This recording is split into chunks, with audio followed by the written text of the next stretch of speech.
അവരുടെ പ്രസംഗങ്ങളിൽ പറഞ്ഞു, മരിക്കുന്ന സന്ദർഭത്തിൽ ഒരാൾ CM എന്ന് പറഞ്ഞുകൊണ്ട് മരിച്ചാൽ, CM മടവൂരിനെ ഉദ്ദേശിച്ചിട്ടായിരിക്കണം, ആ പേര് പറഞ്ഞു മരിച്ചാൽ സ്വർഗത്തിലാണ് എന്ന് ഒരു പുരോഹിതൻ പറഞ്ഞു.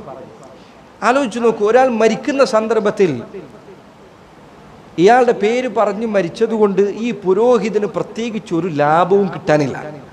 അയാൾക്ക് സാമ്പത്തികമായിട്ട് എന്തെങ്കിലും ലാഭം കിട്ടാൻ പോകണം. മരിച്ചാൾ പറഞ്ഞു മരിച്ചു കഴിഞ്ഞാൽ ഇല്ല. എൻ്റെ സഹോദരങ്ങളെ, ഈ CM മടവൂർ ഇയാൾ വലിയാണ്, ഇയാൾ അങ്ങനെയാണ്, ഇയാൾ ഇങ്ങനെയാണ് എന്ന് പറഞ്ഞ് ഈ മനുഷ്യനെ അള്ളാഹുവിനോട് തുല്യമാക്കിക്കൊണ്ട് സംസാരിക്കുന്നവർ, പ്രത്യേകം ശ്രദ്ധിക്കുക, അള്ളാഹുവിന് തുല്യമായി സംസാരിക്കുന്ന ആളുകൾ, ഒരു മുസ്ലിമായ മനുഷ്യന് ചിന്തിക്കാൻ പോലും പറ്റാത്ത തരത്തിലുള്ള വാക്കുകൾ പറയുന്നവർ, അവർ മുസ്ലിമീങ്ങളല്ല, അവർ ഇസ്ലാമിൻ്റെ ശത്രുക്കളാണ്. ഇത് പഴയ കാലഘട്ടത്തിൽ ഉണ്ടായിട്ടുണ്ട്. യഹൂദർ ഇസ്ലാമിനെ തകർക്കുന്നതിനു വേണ്ടി ദീനിൽ അയച്ച ചാരന്മാരിൽ പെടുന്നവരാണിവർ. ഈ ജാതി വർത്തമാനം പറയുന്ന മുസ്ലിമല്ല, ഒരിക്കലും മുസ്ലിം അത് പറയില്ല, ഒരു സംശയവും വേണ്ടതില്ല. അതുകൊണ്ടാണ് പഴയ കാലഘട്ടത്തിൽ പണ്ഡിതന്മാരിൽ ചിലർ, എനിക്ക് ഓർമ്മയില്ല, അദ്ദേഹത്തിന്റെ പേര് എനിക്ക് ഓർമ്മയില്ല, ഉലമാക്കൾ, അഹ്ലുസുന്നത്തി വൽ ജമാഅത്തിന്റെ ഉലമാക്കളിൽ ചിലർ ബാത്തിനിയ കക്ഷിക്കാർ, ഇവരെ പോലത്തെ വാദങ്ങളുള്ളവരാണ്. ഈ ബാത്തിനിയ കക്ഷി, ഷീഈ കക്ഷികളിൽ തന്നെ ഏറ്റവും കടുത്ത കുഫർ പറയുന്നവരാണ്. അള്ളാഹുവിനെ കുറിച്ച് ഒരു വിലയും നൽകാത്ത വർത്തമാനം പറയുന്നവരാണ്. ബാത്തിനിയ കക്ഷിയിൽപ്പെട്ട ആളുകൾ, അവർക്ക് അധികാരം നൽകപ്പെട്ട കാലഘട്ടത്തിൽ ചില ഉലമാക്കൾ അവർ പറഞ്ഞു, എനിക്ക് അദ്ദേഹത്തെ പേരോർമ്മ ഇൻഷാ അല്ലാഹ് ആരെങ്കിലും ചോദിക്കാൻ പിന്നീട് ഒരിക്കലും ഞാൻ അന്വേഷിച്ചിട്ട് പറയണം. ചില പണ്ഡിതന്മാർ അവർ പറഞ്ഞു,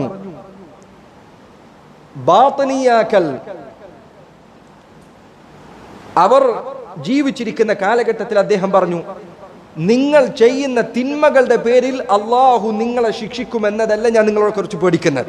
അദ്ദേഹം മുന്നിലുള്ള ആളുകളോട് പറഞ്ഞു, നിങ്ങൾ ചെയ്യുന്ന തെറ്റുകൾ അതിന്റെ പേരിൽ അള്ളാഹു നിങ്ങളെ ശിക്ഷിക്കുമെന്നതല്ല ഞാൻ പേടിക്കുന്നത്.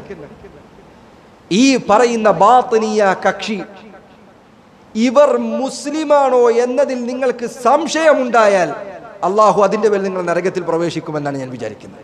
അതിലാണ് എനിക്ക് പേടിയുള്ളത്. CM മടവൂര് അള്ളാനെ പോലെയാണ്, അള്ള കേൾക്കുന്നത് പോലെ കേൾക്കും. CM വിമാനം ആഘോഷത്തിൽ നിന്ന് വെച്ച് തിരിച്ചു. CM ഉദ്ദേശിക്കാതെ ഭൂമിയിൽ ഒരു കാര്യം അനങ്ങില്ല, ഒരു ഇല പോലും വീടില്ല എന്നു പറയുന്നവൻ മുസ്ലിമാണ് എന്ന് ഒരാൾ സംശയിച്ചാൽ അവൻ ഗുരുതരമായ പിഴവിലാണ്. ഒരു മുസ്ലിമായ ഒരാൾ ഇത് പറയില്ല. വല്ലാഹി വതല്ലാഹ്, അള്ളാഹു തന്നെ സത്യം, അള്ളാഹു സാക്ഷിയാണ്, ഞാൻ ബോധത്തോടു കൂടിയാണ് ഇത് പറയുന്നത്. വ്യക്തമായ ബോധത്തോടു കൂടിയാണ്, വ്യക്തമായ ഉറപ്പോടു കൂടിയാണ്. ഇത് പറയുന്നവൻ മുസ്ലിമല്ല. മാത്രമല്ല, ഈ പറയുന്ന വാദം പറഞ്ഞ് ഈ വേഷം കെട്ടി നടക്കുന്ന ആളുകളുണ്ടല്ലോ, എനിക്കറിയാം സമസ്തയിലും അതുപോലെ മറ്റു സംഘടനകളിലുമൊക്കെ ഉള്ള ആളുകൾ, ഇവർക്കൊന്നും അതിൽ പലർക്കും ഈ വാദങ്ങളില്ല. പക്ഷെ ഞാൻ പറയട്ടെ, അള്ളാഹുവിന്റെ പേരിൽ ഞാൻ നിങ്ങളോട് പറയട്ടെ, നിങ്ങൾ ഇതിനെതിരെ ശക്തമായി പ്രതികരിച്ചിട്ടില്ല എങ്കിൽ, ജനങ്ങൾ കേൾക്കുന്ന രൂപത്തിൽ ഇത് നിരീശ്വരവാദമാണ് എന്നത് നിങ്ങൾ തുറന്നു പറഞ്ഞിട്ടില്ല എങ്കിൽ, അള്ളാഹുവിന്റെ മുന്നിൽ നിങ്ങൾ ചോദ്യം ചെയ്യപ്പെടുന്നതാണ്.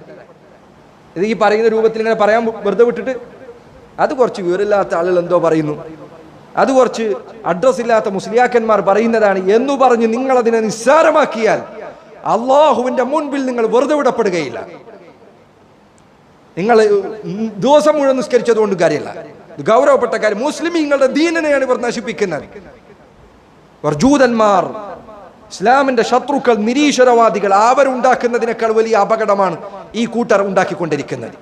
അതുകൊണ്ട് ഓരോ മുസ്ലിമിനോടും ഞാൻ പറയട്ടെ, ഓരോ മുസ്ലിമിനോടും, മുസ്ലിമായ ഷഹാദത്ത് കലിമ ചൊല്ലുന്ന ഓരോരുത്തരോടും ഞാൻ പറയട്ടെ, ഈ കാര്യം നിങ്ങൾ ഗൗരവത്തിലെടുക്കണം. തമാശയല്ല. നമ്മുടെ ദീൻ അതിന്റെ മുച്ചൂടും തകർക്കാൻ വേണ്ടി ഇറങ്ങിയ നിരീശ്വരവാദികളാണ് ഇവർ. ഇവരുടെ ഉള്ളിൽ ഇസ്ലാമില്ല. ഈ അടുത്ത് ഏതോ ചെങ്ങാതി അയാൾ പ്രസംഗിക്കുന്നതും കേട്ടു. പ്രാർത്ഥിക്കുന്ന സമയത്ത് അയാൾ ഇതേപോലെ CM-നെ കുറിച്ച് എന്തോ ഇതുപോലെ പറഞ്ഞ്, CM കാര്യങ്ങളെല്ലാം നിയന്ത്രിക്കുന്നവനെ എന്നൊക്കെ പറഞ്ഞ് അയാൾ പ്രാർത്ഥിക്കാൻ. അപ്പൊ മുന്നിലിരിക്കുന്ന പാവങ്ങൾ മുസ്ലിങ്ങൾ, അവർക്ക് പേടി ഉണ്ടാവുമല്ലോ, അവരിൽ ആരോ ആമീൻ പറഞ്ഞില്ല. അവർ ആമീൻ പറഞ്ഞില്ല, കേട്ടപ്പോൾ ആമീൻ പറഞ്ഞില്ല. അപ്പൊ ഈ മനുഷ്യൻ ഈ വഴികേടിലേക്ക് ജനങ്ങളെ നയിക്കുന്ന ഈ ശൈത്താൻ, ഈ മനുഷ്യൻ അവൻ പറയാൻ എന്തെങ്കിലും ആമീൻ പറയാത്തത്? CM പ്രാർത്ഥിക്കുമ്പോൾ ആമീൻ പറയാൻ നിങ്ങൾക്കെല്ലാം CM തൗഫീഖ് നൽകട്ടെ. നിങ്ങൾ കുഫറും ശിർക്കും നിരീശ്വരവാദവും ഇസ്ലാമിനോടുള്ള ശത്രുതയും ഇവരുടെ ഹൃദയത്തിൽ എത്രമാത്രം ഉണ്ട് എന്ന് നോക്കൂ നിങ്ങൾ. ഇവർ ഇസ്ലാമിന്റെ ഉലമാക്കൾ, മുൻഗാമികൾ ബാത്തിനിയ കക്ഷിയെക്കുറിച്ച് പറഞ്ഞതാണ്. അവർ പറഞ്ഞു അവരുടെ പുറത്തേക്കുള്ള വേഷം ഇസ്ലാമിൻ്റെതാണ്, അവരുടെ ഹൃദയം താനിച്ച കുഫറിന്റെയും നിരീശ്വരവാദത്തിന്റെയുമാണ്. അതിൽ ഇസ്ലാമില്ല. മുസ്ലിമായ ഒരാൾക്കത് പറയാൻ പറ്റില്ല. ഇതൊന്നും അറിയാതെ പറയുന്നൊന്നല്ല, ഇതൊന്നും തെറ്റിദ്ധരിച്ചതല്ല. ഇതൊക്കെ ഖുർആനിൽ തെളിവുണ്ടോ എന്ന് വിചാരിച്ചിട്ട് പറയുന്നത്, ഇതൊക്കെ വ്യക്തമായ ബോധ്യത്തിൽ പറയുന്നതാണ്. മുസ്ലിമീങ്ങളുടെ ദീനിനെ തകർക്കാനുള്ള ഷീഈ റാഫിദി കക്ഷികൾ അവരുടെ കുതന്ത്രത്തിന്റെ ഭാഗമാണ്. ഇതിനെ നിങ്ങൾ തിരിച്ചറിഞ്ഞിട്ടില്ലെങ്കിൽ ഇവിടെ സമസ്തക്കാരും ഒക്കെ വഹാബി എന്ന് പറഞ്ഞ് ബാക്കിയുള്ളവരെ ചീത്ത പറഞ്ഞ് സമൂഹം എത്തിപ്പെട്ട അവസ്ഥ, ഇതിൽ നിന്ന് നിങ്ങൾ അവരെ തടഞ്ഞിട്ടില്ലെങ്കിൽ അള്ളാഹുവിന്റെ മുന്നിൽ നിങ്ങൾ ചോദ്യം ചെയ്യപ്പെടുന്നതാണ്. പണ്ഡിതന്മാർക്ക് ഈ വിഷയത്തിൽ വലിയ ബാധ്യതയുണ്ട്. ഖുർആൻ കൊണ്ടും സുന്നത്ത് കൊണ്ടും ജനങ്ങളെ തിരിച്ചു വിളിക്കണം.